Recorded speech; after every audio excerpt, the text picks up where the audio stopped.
Unaanza? Naam, hujambo na karibu tena katika kipindi chetu cha Neno la Uzima. Hii inaitwa Neno la Uzima Group.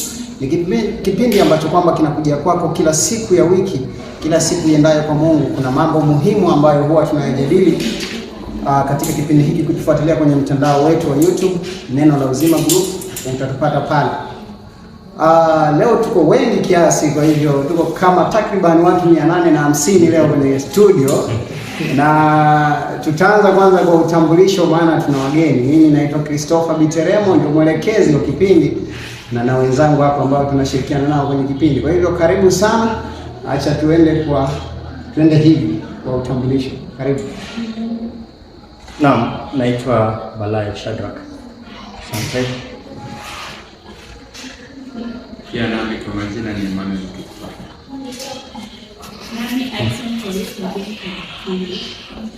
Kwangu mimi mwenyewe naitwa Daniel Kipoechi.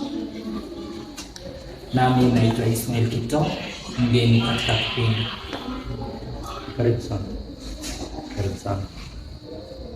Naam, karibu sana wageni wetu kwenye kipindi chetu cha Neno la Uzima. Kuna mambo muhimu ambayo huwa tunajadili hapa, lakini leo mada muhimu ambayo tunaenda kuijadili ni mada ambayo ni nyeti sana. Ni jambo la kawaida sana, lakini huwa inakuwa tatizo sana kwa watu wengi, ama sijui ni nini, lakini mada yenyewe ni kwamba maombi. Tuzungumzie maombi. Kwa nini kuna watu ambao wanaogopa kufanya maombi?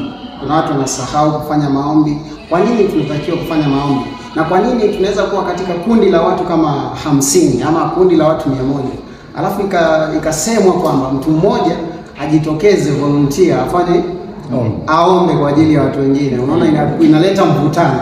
Sasa tunataka tujadili hili swali. Je, maombi yana umuhimu gani? Na kuna aina ngapi za maombi? Na je, ni kwa nini maombi inakuwa ngumu sana kufanya maombi sana? Sasa tutajadili, tutatoa hoja moja kama unaweza kutoa aina ya maombi, kwa sababu kuna mtu atajua kuombea chakula tu. Kuna mtu atakuombea chakula, tatizo. Kwa hiyo tunataka tujue. Tufungue kipindi na ningependa niwakaribishe sana.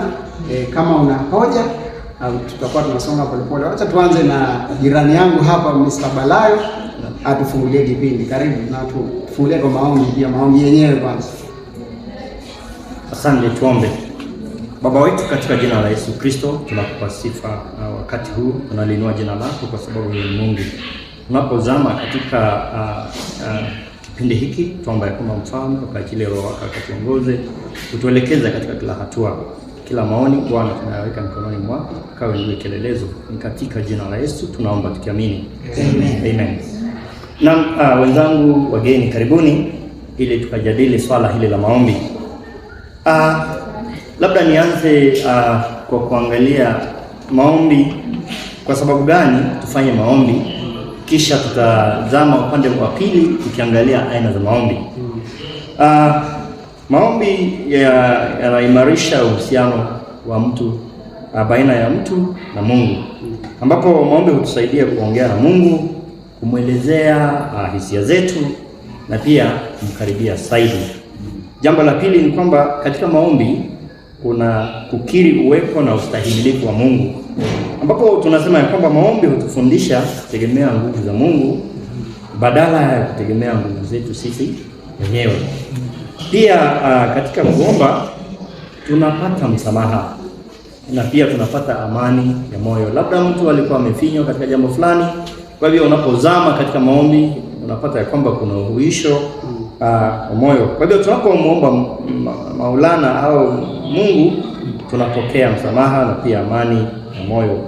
Na jambo la mwisho ni kwamba katika maombi tunapata mwongozo wa hekima, na kwamba unapozungumza na Mungu unajiwasilisha mbele yake, na hivyo basi maombi itakusaidia kuwa na mwanga katika maisha yako. Asante sana wenzangu. Naam, nashukuru sana. Nitasonga upande wa pili huko kwa mtumishi wa Mungu anaitwa Daniel. Tuendelezee mada. Kuna aina ngapi za maombi mtumishi? Alafu kwa nini tufanye maombi? Asante sana. Kuna aina mingi sana ya maombi, na asante sana kwa nafasi hii ambayo umenipa. Na kuna aina mingi za maombi. Kuna maombi ya kutoa shukrani. Hiyo ni maombi ya kwanza. Labda umefanyiwa jambo la Mwenyezi Mungu, ni bora kumrudishia shukrani. Na maombi ya kwanza ni kutoa shukrani. Labda maombi ya pili ni ya sifa na kuabudu. Wakati tunapoimba praise and worship, tunaimba inafika mahali tunaomba. So hiyo ni ya kuabudu. Na pia kuna maombi ya kuomba mahitaji. Labda saa hizi unapitia mambo kama uko mgonjwa ama unaomba maombi ya uponyaji na mahitaji.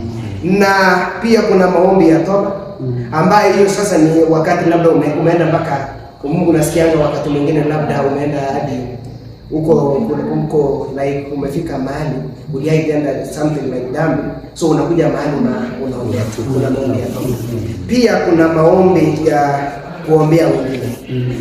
Wakati mwingine tunaendaga hata ile inaitwa house to house evangelism, tunaenda kuombea watu, labda tunatembelea wagonjwa. So kuna aina mingi sana ya maombi.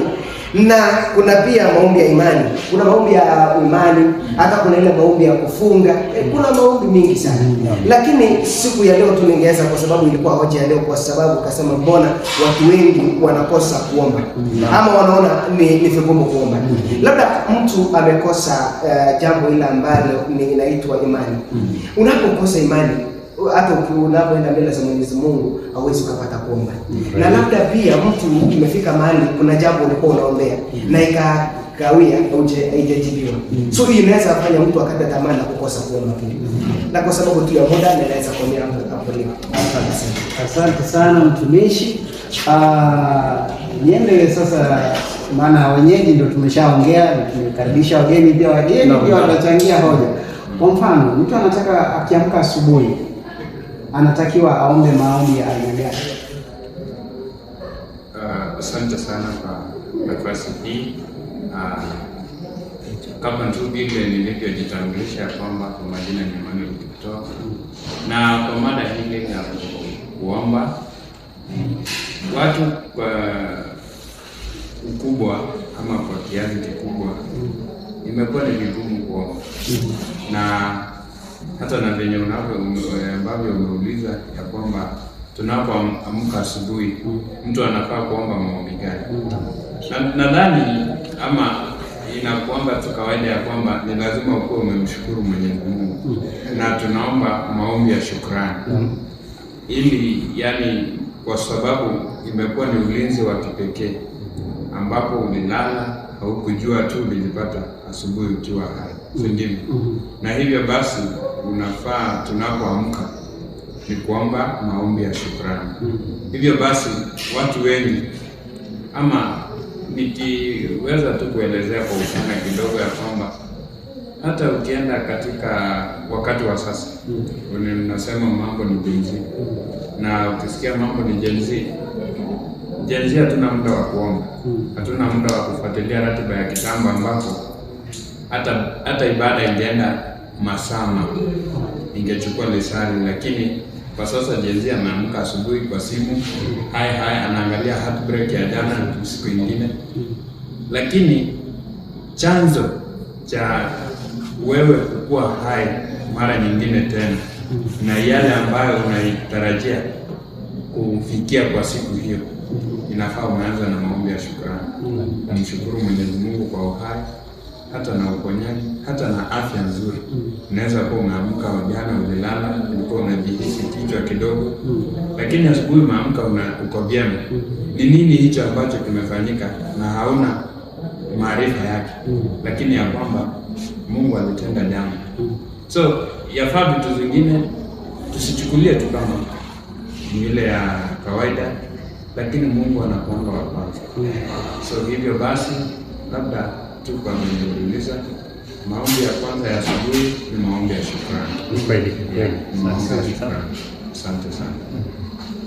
Nashukuru sana. Asubuhi tufanye maombi ya shukrani, ndivyo inavyosemekana na ndio utaratibu, kwa sababu lazima tushukuru Mungu kwamba kuna siku nyingine ambayo tumeanza na sio jambo la kawaida. Baada tuende kwa mtumishi upande wangu wa kushoto kabisa, Bwana Ishmael. Maombi wakati wa kula, tunafaa tuombeje maombi wakati wa kula? Kwa nini nashindwa watu kuomba? Mara nyingi hata wewe labda ama watu wengine hujikuta wameshindwa kuomba hata kabla ya kula. Mtu anafaa aombe namna gani? Shukrani sana. Kwanza maombi ya wakati wa maakuli ni maombi ya shukrani kwanza, kwa maana kwanza chakula kwanza kimetoka kwa Mungu. Kwa hivyo unafaa ukamshukuru Mungu kwa kuwa amekupa chakula wakati huo, na pia wakati huo pia ni kushukuru Mungu na pia kuomba Mungu ile chakula kile kiweze kukusaidia kwa mwili, kwa maana hata chakula ukila na hujamuomba Mungu akusaidie, chakula kile hata kinaweza kuwa kikawa na sumu, na unaweza ukakiombea na kikakosa hata kudhuru. Lakini bila maombi yanaweza kukudhuru. Na mara nyingi watu wengi usahau kuomba wakati huu, kwa sababu mara nyingi unaweza pata mtu mwingine labda amechoka. Kwa mfano unafikiria sana chakula cha mchana, unapata mtu labda una shughuli nyingine. Sasa kitu ya kwanza anafikiria kwanza kile, akimbia akafanya shughuli zingine, na mara saa nyingine labda amechoka akazisahau. Kwa hivyo kwangu mimi maombi ya mchana naomba kumshukuru Mungu na pia kupika kala kile chakula. Asante sana. Asante.